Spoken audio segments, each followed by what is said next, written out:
to Let's Talk Tuesday. This is the podcast where we have real conversations about learning, leadership, and what it truly takes to help people and organizations grow.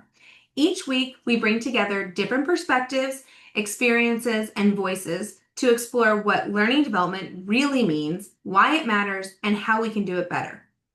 Today we have a very special guest, Anika, former New Yorker from Miami, Florida, who has over 20 years of experience as a corporate HR leader, advisor, and consultant. Welcome. Thank you, Amanda, for having me. It's great to see you again. I'm so excited to have this talk with you, especially from your unique lens and your background. Let's talk. Tell us a bit about your background and what your current focus is today. The background of those 20 years in the corporate HR world was always driven by my passion for helping leaders, helping teams, and helping organizations find their way to both peak performance and some sustainable well-being. I saw a lot of people struggling.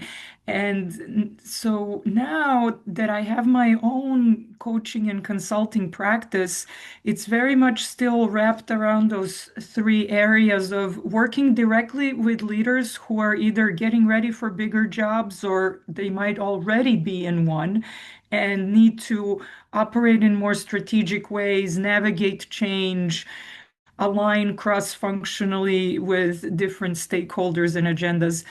I do still love doing work with teams and helping teams, especially now this time of year is a time where people are visioning their year. And so creating that alignment and agreements about how to collaborate and communicate is very meaningful.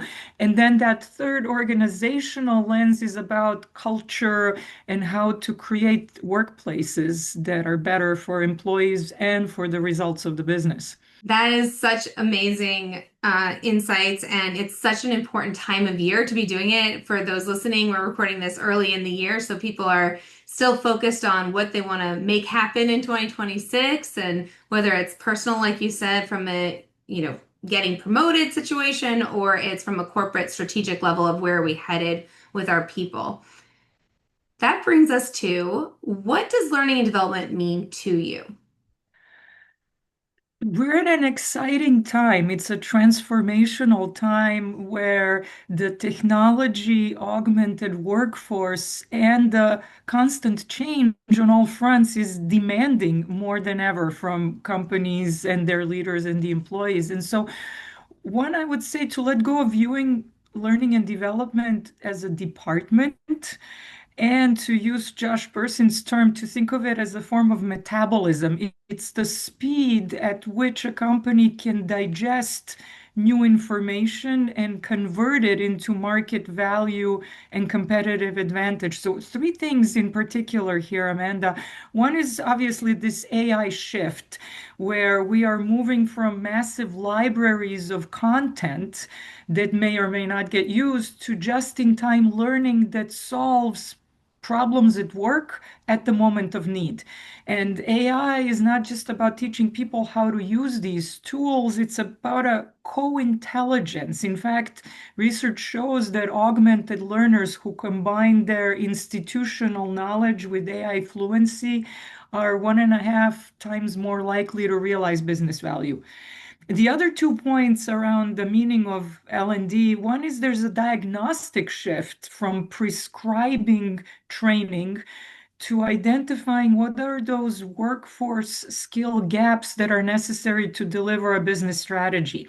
And then again, AI can drive this kind of gap analysis to uncover, for example, some latent competencies and skills that employees have but are not using in their current jobs, or maybe have not spelled out on their career profile in order to enable their own career development and internal mobility opportunities. And then the third wrapper around all of this is the culture reality, that this modern L&D is about building cultures that enable innovation. It's the Amy Edmondson research around employees who can learn need to feel safe to share ideas, to ask questions, and to talk about their setbacks without fear of retribution.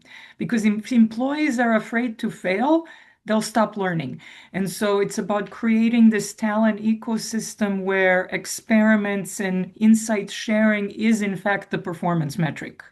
Yeah, that makes complete sense. And those are definitely three major buckets where our focus is going into for L&D for sure. If someone, I'm going to pop quiz you a little bit, but if someone were to ask you in like one sentence, what is even L&D? How would you, or learning and development, how would you summarize it? Because those are three major buckets. So just as a whole umbrella. As an umbrella, I would say that L&D is the organization's ability to be adaptive and agile with how its workforce evolves in order to deliver on the strategies it needs to for its competitive advantage. I love that. Yeah, that is a very succinct way to say it, and I think it leaves the room for the growth that's required both from the organization, from the individual people, and coming together to get to that value. That's That's very insightful, that's exactly right. And it's letting go of those old prescriptive notions that right? never worked to begin with. And the only constant is change, right? We know. I mean, especially with everything you said about AI and technology and how do we use it as an enhancer? It's not a replacement. It truly is a tool just like any other. And to So co-create what that employee experience looks like. exactly, exactly. So why is it so important, especially in today's world? We started going down this track, but in today's world, why is learning development so critical?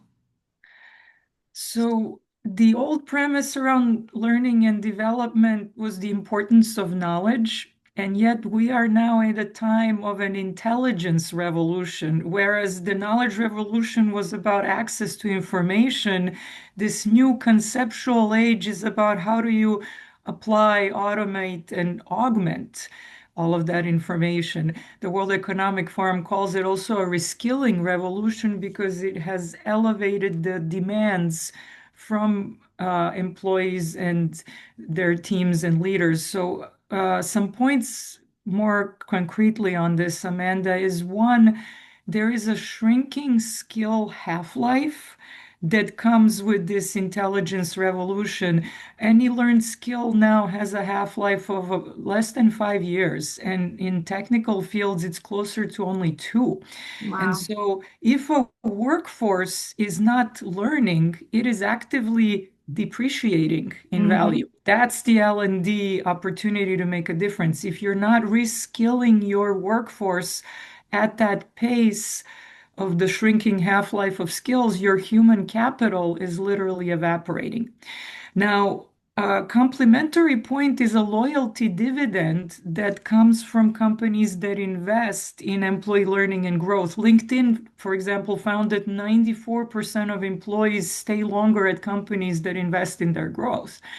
And so in an era of quiet quitting, L&D can be effective as a retention strategy and a talent investment. In fact, Gallup in 2025 found that there is a 57% increase in discretionary effort and an 11% greater profitability from companies that invest in the learning and growth of their employees. So it's very real. A It couple of makes more, sense, right? Because if you're yeah, investing in your people, you're going to have people who have better skill sets. And so I love what you said earlier about the reskilling. It's also upskilling, right? It's succession planning, looking at we have 5 generations in the workforce for the first time ever. And we know that a lot of the people at the top are starting to leave and that there is a significant skill gap. I've seen a lot of talks and articles and oh no, crisis about there's no entry level jobs anymore. And so we're losing all this where people would be building that tacit knowledge.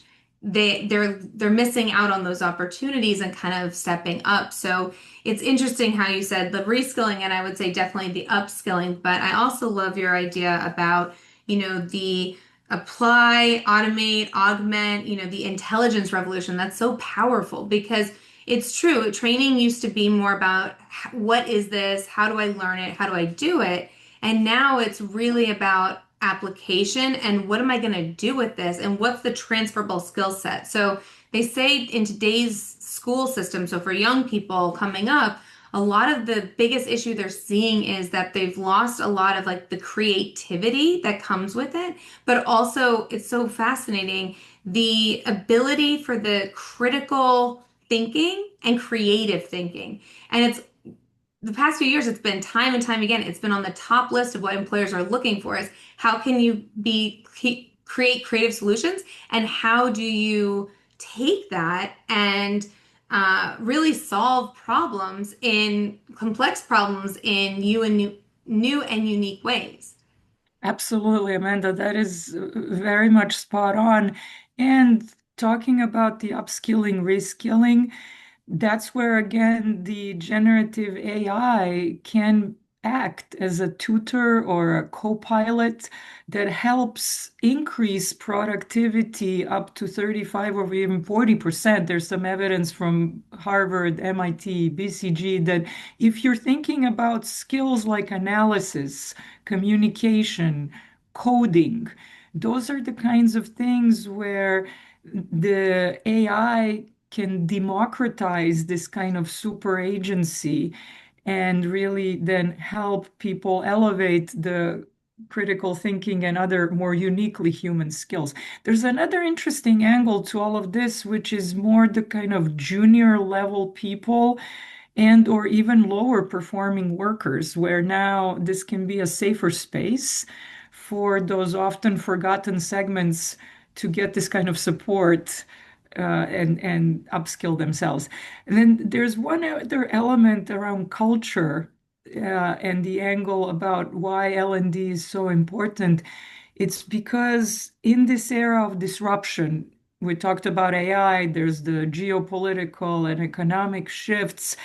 The organizations that have a learning culture are three times more likely to be market leaders and be future ready, according to Burson research. They absorb these changes at this kind of metabolic rate that helps them process the changes that's happening through three things: error detection, knowledge sharing, and adaptive upskilling. Yeah, and that aligns with what you said earlier, right? So it makes sense that if you have a learning culture, earlier in our talk, you talked about how if people don't feel safe to fail, they're less likely to engage with it, try new things, apply what they're learning because it feels uncomfortable to them.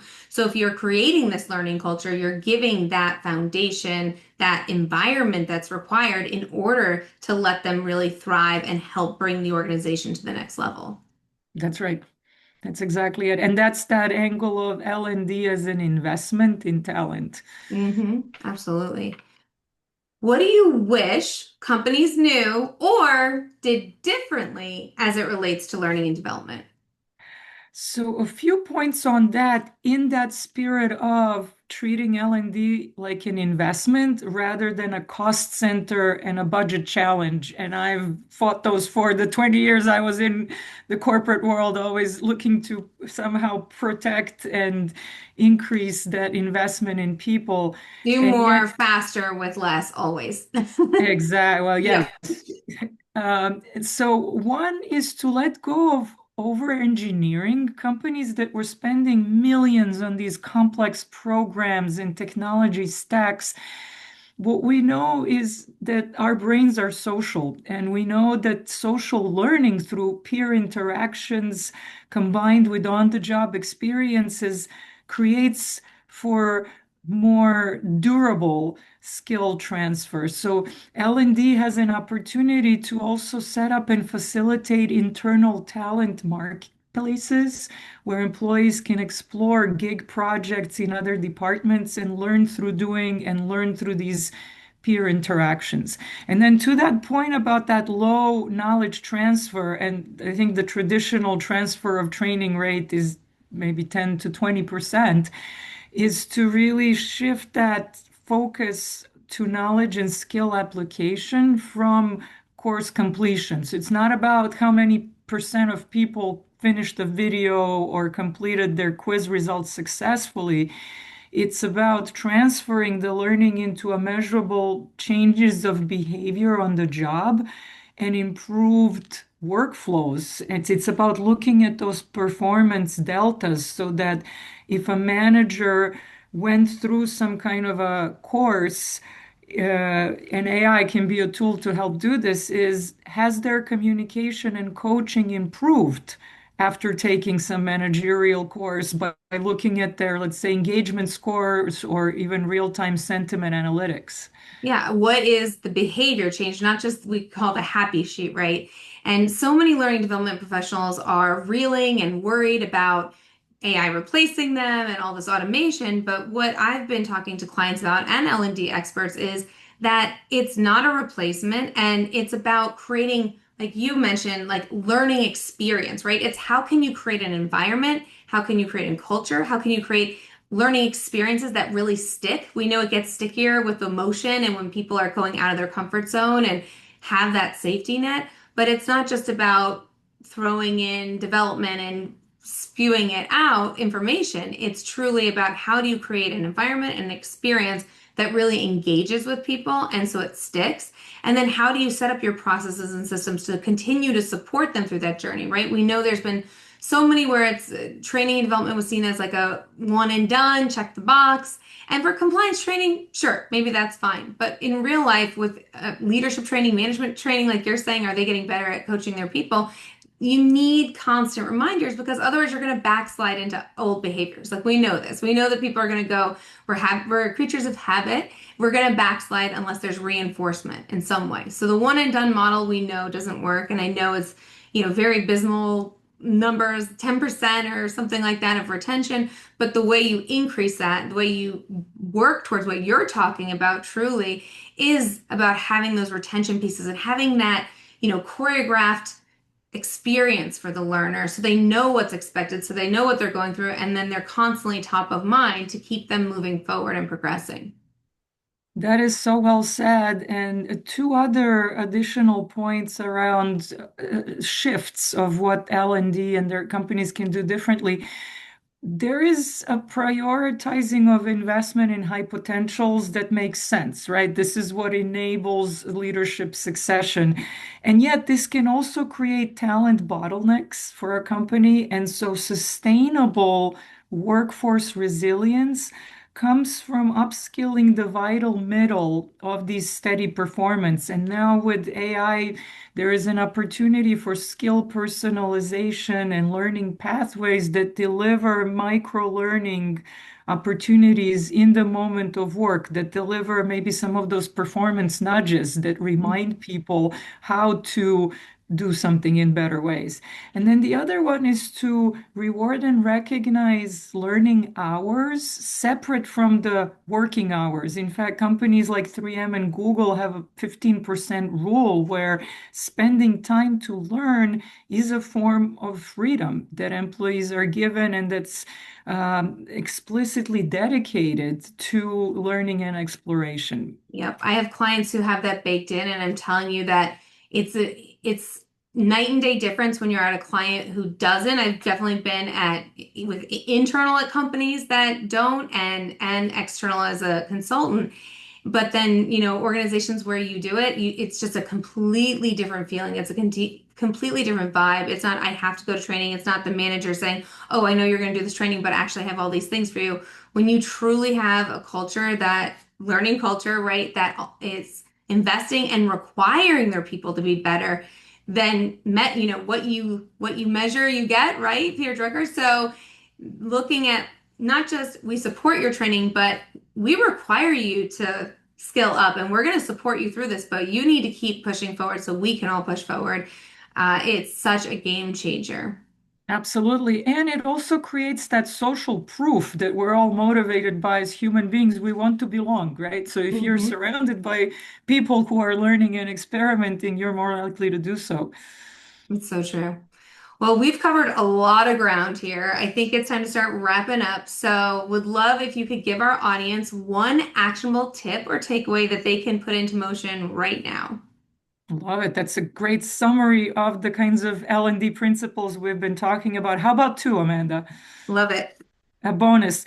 So the first one is a conversational way to learn through post-action reviews and Hmm. be really disciplined to ask a team working through a project or any sort of a decision three questions.